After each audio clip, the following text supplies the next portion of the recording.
ಇನ್ನು ನಾಮಪತ್ರ ಸಲ್ಲಿಕೆಗಳೇನೋ ಆಗಿದೆ ಈಗ. ಆದರೆ ರಾಜ್ಯ ಕಾಂಗ್ರೆಸ್ಗೆ ಎರಡೂ ಕ್ಷೇತ್ರಗಳ ಬೈ ಎಲೆಕ್ಷನ್ ಸವಾಲಾಗಿ ಪರಿಣಮಿಸಿದೆ. ದಾವಣಗೆರೆ ದಕ್ಷಿಣ ಕ್ಷೇತ್ರ ಹಾಗೆ ಬಾಗಲಕೋಟೆಯ ಉಪಸಮರ. ಈಗ ಇದು ಉಪಸಮರ, ಆದರೆ ಕಾಂಗ್ರೆಸ್ಗೆ ಬಿಗ್ ಟಾಸ್ಕ್ ಅನ್ನುವಂತೆ ಆಗಿದೆ ಪರಿಸ್ಥಿತಿ. ಆಕಾಂಕ್ಷಿಗಳಿಗೆ ಟಿಕೆಟ್ ಕೈ ತಪ್ಪಿರೋದ್ರಿಂದ ಒಳ ಹೊಡೆತ ಬೀಳಬಹುದು, ಒಳ ಹೊಡೆತವನ್ನು ಅವರು ಕೊಡಬಹುದು ಅನ್ನುವ ಆತಂಕ ಎರಡೂ ಕ್ಷೇತ್ರಗಳಲ್ಲೂ ಕಾಡ್ತಾ ಇದೆ. ಯಾಕಂದ್ರೆ ಎರಡೂ ಕ್ಷೇತ್ರಗಳಲ್ಲೂ ಹಲವು ಆಕಾಂಕ್ಷಿಗಳಿದ್ರು ಟಿಕೆಟ್ಗಾಗಿ. ಆದರೆ ಒಬ್ಬರಿಗೆ ಮಾತ್ರ ಟಿಕೆಟ್ ಕೊಡೋದಕ್ಕೆ ಸಾಧ್ಯ, ಅದೇ ರೀತಿ ಒಬ್ಬೊಬ್ಬರಿಗೆ ಟಿಕೆಟ್ ಅನ್ನು ನೀಡಲಾಗಿದೆ. ಹೀಗಾಗಿ ಯಾರು ವಂಚಿತರಾಗಿದ್ದಾರೋ ಅವರು ಪೆಟ್ಟನ್ನು ಕೊಡಬಹುದೇನೋ, ಒಳಪೆಟ್ಟನ್ನು ಕೊಡಬಹುದೇನೋ ಅನ್ನುವ ಆತಂಕ ಶುರುವಾಗಿದೆ. ಪಕ್ಷದ ವಿರುದ್ಧ ಕೆಲಸ ಮಾಡಿದ್ರೆ ಅವರುಗಳು ಯಾರು ಇವಾಗ ಟಿಕೆಟ್ ಅನ್ನು ಕಳೆದುಕೊಂಡಿದ್ದಾರೆ ಅವರು ಪಕ್ಷದ ವಿರುದ್ಧ ಕೆಲಸ ಮಾಡಿದ್ರೆ ಫಲಿತಾಂಶ ಉಲ್ಟಾ ಆಗುವ ನಿಚ್ಚಳ ಅವಕಾಶಗಳು ಇರೋದ್ರಿಂದ ಈ ಭೀತಿ ಕಾಂಗ್ರೆಸ್ಗೆ ಕಾಡ್ತಾ ಇರುವಂಥದ್ದು. ಹೀಗಾಗಿ ಎರಡೂ ಕ್ಷೇತ್ರಗಳ ಗೆಲುವಿಗೆ ಕಸರತ್ತನ್ನು ನಡೆಸ್ತಾ ಇದ್ದಾರೆ ಕಾಂಗ್ರೆಸ್ನ ನಾಯಕರು. ಯಾಕಂದರೆ ಈಗ ಇಲ್ಲಿ ಬಂಡಾಯ ಉಪಶಮನವನ್ನು ಮಾಡಲೇಬೇಕು. ದಾವಣಗೆರೆಯಲ್ಲಿ ಬಂಡಾಯ ಅಭ್ಯರ್ಥಿಯಾಗಿ ಸಾದಿಕ್ ಪೈಲ್ವಾನ್ ಅವರು ಇವತ್ತು ನಾಮಪತ್ರವನ್ನು ಸಲ್ಲಿಕೆ ಮಾಡಿದ್ದಾರೆ.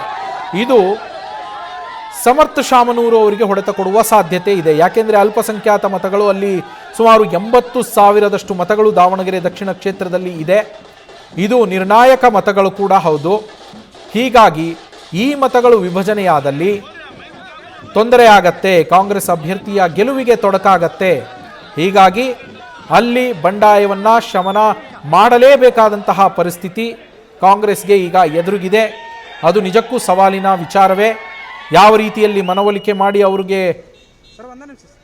ಚುನಾವಣಾ ಕಣದಿಂದ ಹಿಂದೆ ಸರಿಯುವಂತೆ ಮಾಡ್ತಾರಾ ಅಥವಾ ಬೇರೆ ಇನ್ನೇನಾದರೂ ರಣತಂತ್ರವನ್ನು ಕಾಂಗ್ರೆಸ್ ರೂಪಿಸುತ್ತಾ ಕಾದು ನೋಡಬೇಕು. ಮತ್ತೊಂದು ಕಡೆಗೆ ಬಾಗಲಕೋಟೆಯಲ್ಲಿ HY ಮೇಟಿ ಕುಟುಂಬದ ಸದಸ್ಯರಿಗೆ ಉಮೇಶ್ ಮೇಟಿ ಅವರಿಗೆ ಸದ್ಯ ಟಿಕೆಟನ್ನು ಕೊಟ್ಟು ಅವರು ನಾಮಪತ್ರ ಸಲ್ಲಿಕೆ ಮಾಡಿರುವಂಥದ್ದು. ಆದರೆ ಅವರ ಕುಟುಂಬದಲ್ಲಿಯೇ ಒಳಗೊಳಗೆ ಅಸಮಾಧಾನ ಇತ್ತು.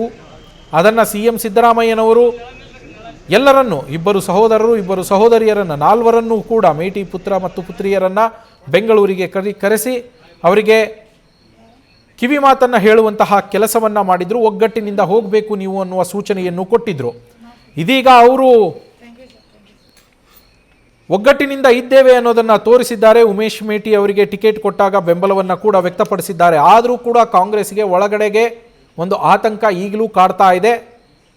ಗೊತ್ತಿಲ್ಲ ಮುಂದಿನ ಹಂತಗಳಲ್ಲಿ ಏನಾದರೂ ಆಗಬಹುದೇನೋ ಅಂತ. ಹಾಗಾಗಿ ಅದಕ್ಕೂ ಕೂಡ ಪರಿಹಾರವನ್ನು ಕಂಡುಕೊಳ್ಳುವಂತಹ ಪರಿಸ್ಥಿತಿ ಎದುರಾಗಿದೆ ಕಾಂಗ್ರೆಸ್ಗೆ.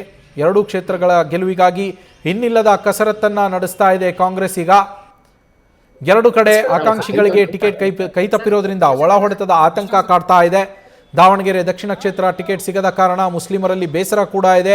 ಜೊತೆಗೆ ಬಂಡಾಯ ಅಭ್ಯರ್ಥಿಯಾಗಿ ಈಗಾಗಲೇ ಕಣಕ್ಕೆ ಇಳಿದಿದ್ದಾರೆ ಸಾದಿಕ್ ಪೈಲ್ವಾನ್. ಈಗಾಗಲೇ ಅವರು ನಾಮಪತ್ರವನ್ನು ಕೂಡ ಸಲ್ಲಿಸಿದ್ದಾರೆ.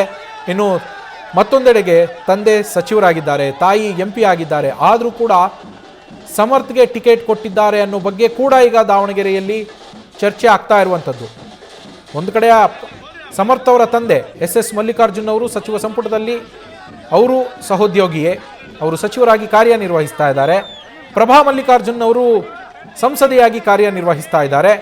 ಇಷ್ಟಿದ್ರೂ ಕೂಡ ಮತ್ತೆ ಶಾಮನೂರು ಕುಟುಂಬಕ್ಕೆ ಟಿಕೆಟ್ ಸಿಕ್ಕಿದೆ. ಸಮರ್ಥ್ ಅವರಿಗೆ ಟಿಕೆಟನ್ನು ನೀಡಲಾಗಿದೆ, SS ಮಲ್ಲಿಕಾರ್ಜುನ ಪುತ್ರ ಅವರಿಗೆ ಟಿಕೆಟ್ ನೀಡಲಾಗಿದೆ ಅನ್ನೋ ಚರ್ಚೆ ಜಿಲ್ಲಾ ಕಾಂಗ್ರೆಸ್ ಪಾಳೆಯದಲ್ಲಿ ನಡೀತಾ ಇದೆ.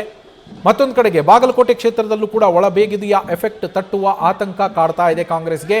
ಮೇಟಿ ಕುಟುಂಬಕ್ಕೆ ಟಿಕೆಟ್ ನೀಡಿದ್ರೂ ಕೂಡ ಕುಟುಂಬದ ಸದಸ್ಯರಲ್ಲೇ ಒಡಕು ಇದೆ.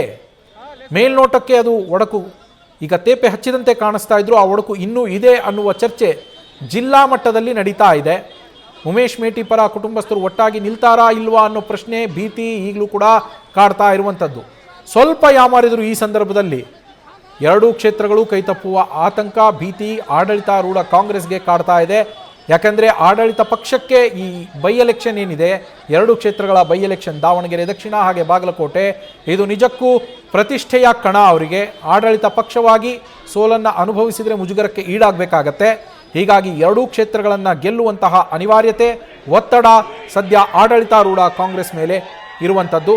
ಅದೇ ಕಾರಣಕ್ಕೆ ಎರಡೂ ಕ್ಷೇತ್ರಗಳ ಗೆಲುವಿಗೆ ಕಸರತ್ತನ್ನು ನಡೆಸ್ತಾ ಇದ್ದಾರೆ ಕಾಂಗ್ರೆಸ್ನ ನಾಯಕರು. ತಮ್ಮ ತಮ್ಮ ತಂತ್ರಗಳನ್ನು ಈಗಾಗಲೇ ಹೆಣಿತಾ ಇದ್ದಾರೆ. ಅದರಲ್ಲೂ ಮುಖ್ಯವಾಗಿ CM ಸಿದ್ದರಾಮಯ್ಯ ಹಾಗೆ KPCC ಅಧ್ಯಕ್ಷರೂ ಆಗಿರುವಂತಹ DCM DK ಶಿವಕುಮಾರ್, ಜೊತೆಗೆ ಸಚಿವರಾದಂತಹ SS ಮಲ್ಲಿಕಾರ್ಜುನ್, ದಾವಣಗೆರೆ ದಕ್ಷಿಣ ಕ್ಷೇತ್ರದಲ್ಲಿ ಪುತ್ರನನ್ನು ಗೆಲ್ಲಿಸೋದಕ್ಕೆ, ಹಾಗೆ ಉಮೇಶ್ ಮೇಟಿ ಅವರು ತಮ್ಮ ಕ್ಷೇತ್ರದಲ್ಲಿ ಗೆಲ್ಲೋದಕ್ಕೆ ತಮ್ಮದೇ ಆದಂತಹ ಕಾರ್ಯತಂತ್ರಗಳನ್ನು ರೂಪಿಸಿಕೊಳ್ತಾ ಇದ್ದಾರೆ.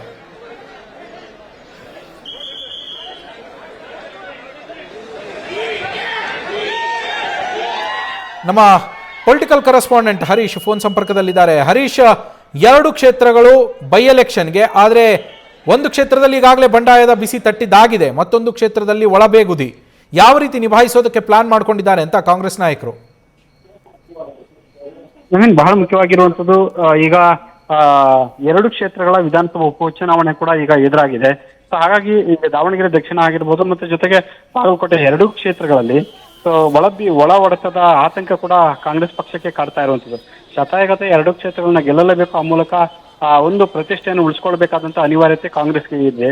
ಹಾಗಾಗಿ ಉಪಚುನಾವಣೆಯಲ್ಲಿ 2 ಕ್ಷೇತ್ರಗಳನ್ನ ಗೆಲ್ಲಬೇಕಾಗಿದೆ. ಆದ್ರೆ ದಾವಣಗೆರೆ ವಿಚಾರಕ್ಕೆ ಬರೋದಾದ್ರೆ ಸಮರ್ಥಿಗೆ ಟಿಕೆಟ್ ಕೊಟ್ಟಿರುವಂತ ವಿಚಾರಕ್ಕೆ ಸಂಬಂಧಪಟ್ಟಾಗೆ ಜಮೀರ್ ಅಹಮದ್ ಸೇರಿದಂತೆ ಅಲ್ಪಸಂಖ್ಯಾತ ಸಮುದಾಯದ ನಾಯಕರು ಹೇಗೆ ಸ್ಪಂದಿಸ್ತಾರೋ ಅಥವಾ ಇಲ್ವೋ ಅನ್ನುವಂತ ಆತಂಕ ಕೂಡ ಎದುರಾಗಿದೆ.